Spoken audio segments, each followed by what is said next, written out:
یا ایھا الانسان ما غرک بربک الکریم، شیطان اور دنیا کی محبت یہی دو چیزیں ہیں کہ جو انسان کو اللہ سے غافل کرتی، نفس تو اعلی کار بنتا ہے چیز۔ تو اللہ تعالیٰ فرماتا ہے کہ اے انسان تجھے کس چیز نے اپنے اس کریم رب سے دھوکے میں ڈالا۔ ایک معنی تو یہ ہے کہ کس چیز نے تجھے اللہ سے دور کر دیا، اور دوسرا معنی اس کا یہ ہے کہ رب کے بارے میں دھوکا، اس کے جو کرم والی صفت ہے اس صفت کے حوالے سے تجھے کس چیز نے دھوکے میں ڈالا۔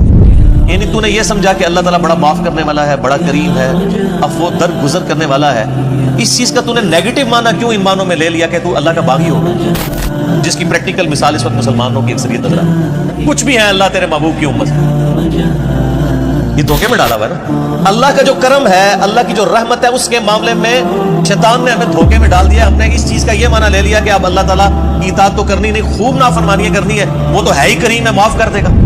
یہ معنی بھی بیک وقت اس میں درست ہے۔ یا ایھا الانسان ما غرک بربک الکریم، کس چیز نے تجھے اس کرم والے رب کے معاملے میں دھوکے میں ڈال دیا؟ یعنی تجھ سے کوئی اللہ نے عہد لے لیا کہ تو خوب نافرمانیاں کر اور بغیر توبہ کے مر جا اور میں قیامت دن تجھے بخش دوں گا۔ تو نے اس کی رحمت کا ناجائز فائدہ اٹھانا شروع کر دیا۔